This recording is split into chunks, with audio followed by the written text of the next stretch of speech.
ரொம்ப யோசிச்சு ஏதாச்சும் ஒரு பிளான் பண்ணுவேன், சுத்தமா நடக்காது. எங்க அம்மா கிட்ட ஷேர் பண்ணாலே அது நடக்காது. பண்ணலாமா வேணாமா அப்படி ஒரு டிசிஷன் கேட்போம். அண்ட் ஷோல செலக்ட் ஆயிடுவோம். உள்ள வரைக்கும் இருக்கும், ஃபைனலா இப்போ நான் வந்து டான்ஸ் ஆடல, ஃபைன் நான் ஒரு டான்ஸ் கிளாஸ் வச்சுட்டேன்னா செட் ஆகிடும். அந்த மாதிரி இல்லை, பேக்கப் பிளான் வச்சுக்கணும். பட் எனக்கு ஏதோ அது வந்து பேக்கப் பிளான் இருந்தால் அது நடக்குமா நடக்காதான்றதே ஒரு கொஸ்டின் மார்க். இன்னைக்கு என்ன இருக்கோ அதுதான் லைஃப். வாங் மாஸ்டர் இருக்காங்கல்ல, அவங்க வந்து என்னோட டான்ஸிங் பார்ட்னராக இருந்தாங்க. அவங்க கூட நான் பேரப் பண்ணி ஆடும்போது எனக்கு கொஞ்சம் இன்செக்யூராக இருக்கும். ஐயோ இவங்க கூட ஆடுறோம். நான் எப்பவுமே தப்பு தான் பண்ணுவேன், அது யாருக்கும் தெரியாத மாதிரி மேட்ச் பண்ணிடுவீங்க. மேட்ச் எங்க யாருக்குமே தெரியாது, பக்கத்துல இருக்கவங்களுக்கு தெரியாது. நான் தப்பு, அது எனக்கு மட்டும் தான் தெரியும். மறந்துடுவேன் ஒரு சீன்ல எல்லாம். ஒரு சீன் ஃபுல்லா அது பெஸ்ட்டு கொடுக்கணும்னு நினச்சினாலே நான் எலிமினேஷன் ஆகிட்டேன். ஃபர்ஸ்ட் டைம் நான் செலிபிரிட்டி கண்டெஸ்டண்ட்டாக பண்ணும்போது எங்களோட கண்டெஸ்டன்ஸ்க்கு வந்து நாங்கள் சப்போர்ட்டிவாக இருக்கணும், நம்மளால அவங்களுக்கு எதுவும் ப்ராப்ளம் ஆகிடக்கூடாதுன்னு மைண்ட் செட்டில் இருக்கும். ஆனால் நான் வந்து இது சரியாக ஆடணும் அப்படின்னு போயிட்டு ஸ்டெப் பண்ணி இப்படி திரும்பி பார்த்தா அவன் நின்றுட்டு இருக்கான். அவனை பார்த்து டான்ஸஸ்க்கெல்லாம் ஒரு இண்டிவிஜுவலான ஒரு ரெக்கக்னைசேஷன் கிடைக்கணும். சம் பாயிண்ட்ல வந்து நம்மளை வந்து அவ்வளோ ரெஸ்பெக்டே பண்ண மாட்டாங்க. ஆர்டிஸ்ட் மட்டும் மேக்கப் ஆளுங்க இருப்பாங்க, ஆனால் பேக் டான்ஸஸ்க்கு இருக்க மாட்டாங்க. ஹேர் ஸ்டைல் பண்ணும்போது ஆப்வியஸாக மெயின் லீடுக்கு எவ்வளோ இம்பார்ட்டன்ஸோ பேக் டான்ஸஸ்க்கு அவ்வளோ இம்பார்ட்டன்ஸ் கொடுக்கணும். எக்ஸ்ட்ராவாக ஏதாச்சும் சாப்பிடணுன்னு கூட ப்ரொடக்ஷனில் வந்து இவ்வளோதான் இருக்கும் அப்படின்னு. லைகா புரொடக்ஷன்ஸ் சுபாஷ்கரன் வழங்கும் அஜித் குமார் நடிப்பில் விடாமுயற்சி உலகமெங்கும் வெற்றி நடை போடுகிறது. சம்மர் ஹாலிடேஸ் வந்தாச்சு, நம்ம ஜிடி ஹாலிடேஸும் வந்தாச்சு. GT holidays, south India's #1 travel brand. கிடையாது. ஓகே, ஸோ இப்போ உங்களுக்கு என்னென்ன லாங்குவேஜஸ்லாம் தெரியும்? எனக்கு தெலுங்கு, தமிழ், கன்னடா, ஹிந்தி, இங்கிலீஷ், பெங்காலி, அப்புறம் மலையாளம் புரியும். இதை தாண்டி பார்த்தீங்கன்னா இப்போ மீடியாவில் டான்ஸ் அப்படின்னு பார்த்தீங்கன்னா ரொம்ப வருஷத்துக்கு நம்மளால சஸ்டெயின் பண்ண முடியாது, ரியாலிட்டி அதுதான். ஸோ அப்படி இருக்கும்போது ஃபியூச்சர்ஸில் நீங்கள் என்னென்ன பிளான்ஸ்லாம் வச்சுருக்கீங்க, அதை பற்றி சொல்லுங்கள். எனக்கு ஃப்யூச்சர் பிளான் எல்லாம் ஒன்றும் இல்லை. கோ வித் த ஃப்ளோ தான். பிகாஸ் நான் ஏதாச்சும் பிளான் பண்ணுவேன் தெரியுமா, அது நடக்காது.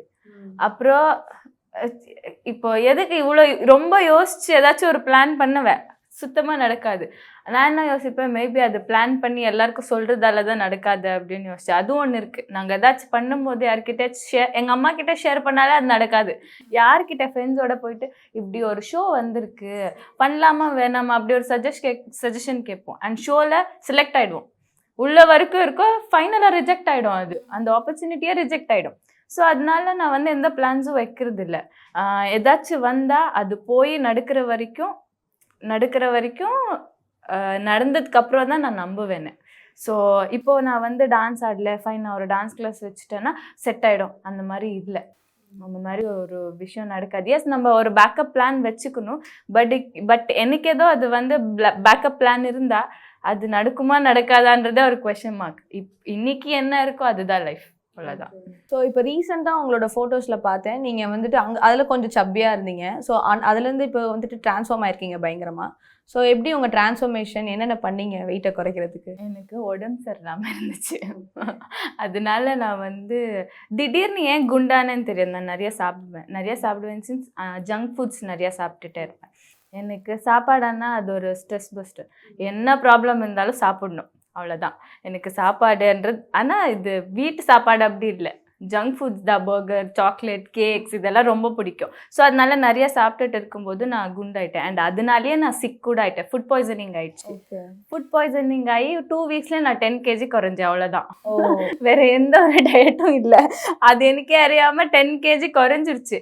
அதுக்கப்புறம் நான் வந்து திங்க் பண்ணுவேன், அவாய்ட் பண்ணும் ஜங்க் ஃபுட்ஸ் எல்லாமே. பட் அது பார்த்தாலே எனக்கு வந்து கிரேவிங்ஸ் ஆகிடும்.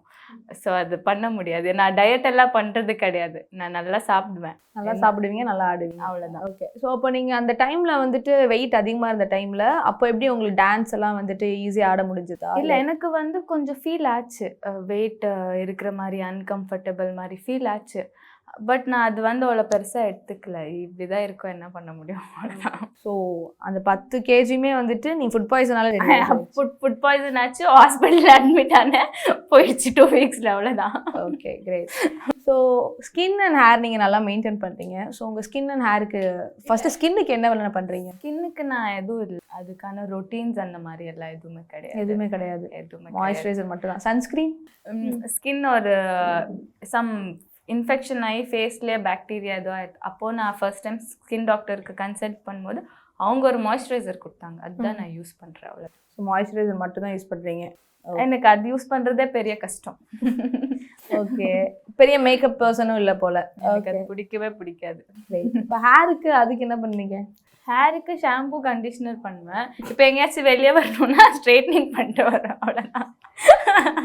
ஸோ இப்போ நீங்கள் ஒரு டான்ஸராக இருக்கீங்க, இப்போ இண்டஸ்ட்ரியில் வந்துட்டு மாற வேண்டியது இருக்குது அப்படின்னா வந்துட்டு நீங்கள் எதெல்லாம் சொல்லுவீங்க? ஆக்சுவலி டான்ஸஸ்க்கெல்லாம் ஒரு இண்டிவிஜுவலான ஒரு ரெக்கக்னைசேஷன் கிடைக்கணும். இப்போது அது இருக்குது, பட் ஆனாலும் சம்வேர் சம் பாயிண்டில் வந்து நம்மளை வந்து அவ்வளோ ரெஸ்பெக்டே பண்ண மாட்டாங்க. டான்ஸஸ் தானே, எங்கேயாச்சும் வெளியே போகிறேன்னா ரூம்ஸாக இருக்கட்டும், எங்களுக்கு ட்ரெஸ் சேஞ்சுக்கு ரூம்ஸாக, மேக்கப் ஆர்டிஸ்ட் மட்டும் மேக்கப் ஆளுங்க இருப்பாங்க, ஆனால் பேக் டான்ஸஸ்க்கு இருக்க மாட்டாங்க. இஃப் இன்கேஸ் இருந்தாலும் நான் அசிஸ்ட் பண்ணிட்டு இருக்கேன்ல, போய் அவங்கக்கிட்ட ஒரு 1000 டைம்ஸ் ரிக்வெஸ்ட் பண்ணுவேன், நான் டைம் ஆயிடுச்சு, மேக்கப் பண்ணுங்கள், டான்ஸஸ்க்கு ஹேர் ஸ்டைல் பண்ணும்போது ஆப்வியஸாக மெயின் லீடுக்கு எவ்வளோ இம்பார்ட்டன்ஸோ பேக் டான்ஸஸ்க்கும் அவ்வளோ இம்பார்ட்டன்ஸ் கொடுக்கணும். பட் அங்கே ஷூட் ஸ்பாட்டில் கொடுக்க மாட்டாங்க.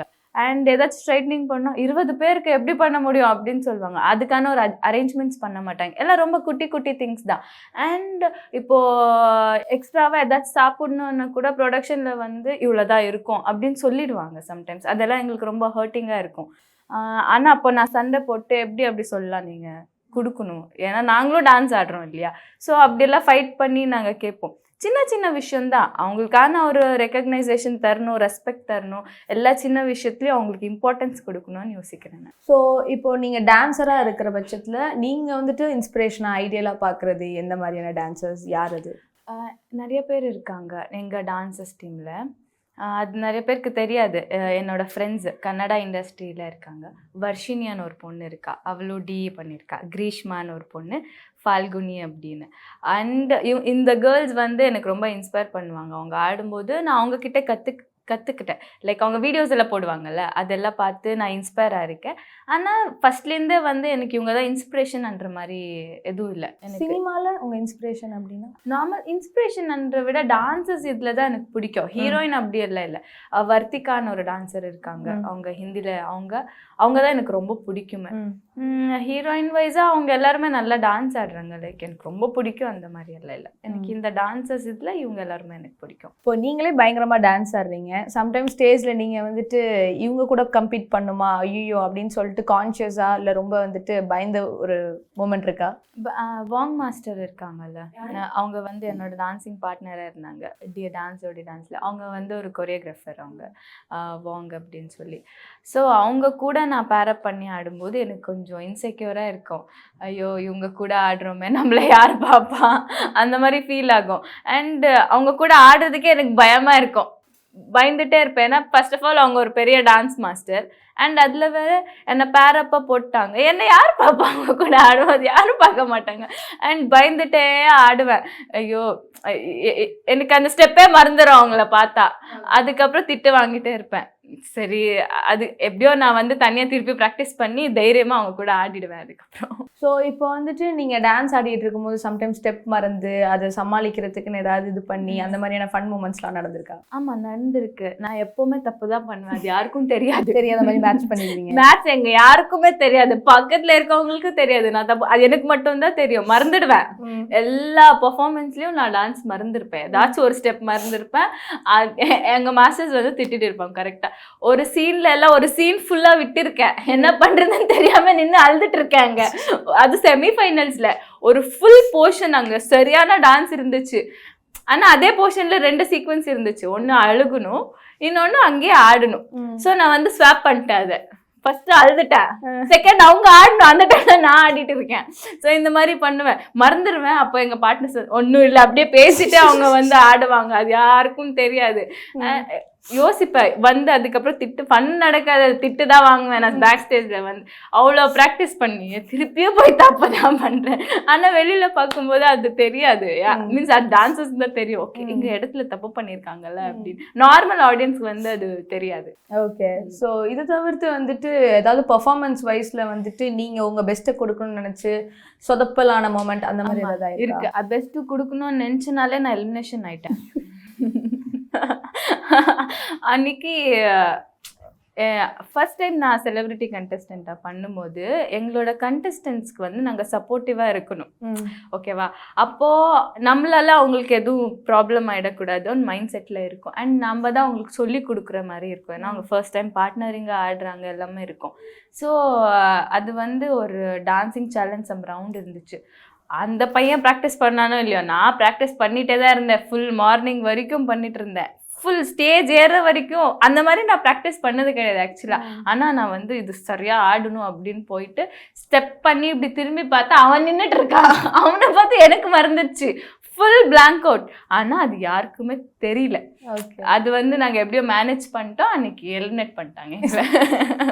யாருக்கும் நீங்க நின்னது தெரியல, ஆனாலும் எலிமினேட் ஆயிட்டோம். அது தெரிஞ்சிடும், அப்ரப்டா ஃபேஸ்ல தெரிஞ்சிடும். பிளாங்க் அவுட், நான் பிளாங்க் அவுட்டே ஆனது கிடையாது. பட் உங்க பார்ட்னர் ஸ்டாப் பண்ணோடனே நீங்களும் பிளாங்க். அவன் யோசிச்சுட்டு இருக்கான், எனக்கும் பிளாங்க் அவுட் ஆயிடுச்சு. அவ்வளவுதான், நெக்ஸ்ட் ஏதோ நான் ஒண்ணு பண்றேன், அவன் பண்றா, சொதுப்பி வீட்டுக்கு போயிடுங்க அப்படின்ட்டாங்க ஒரு வாட்டி.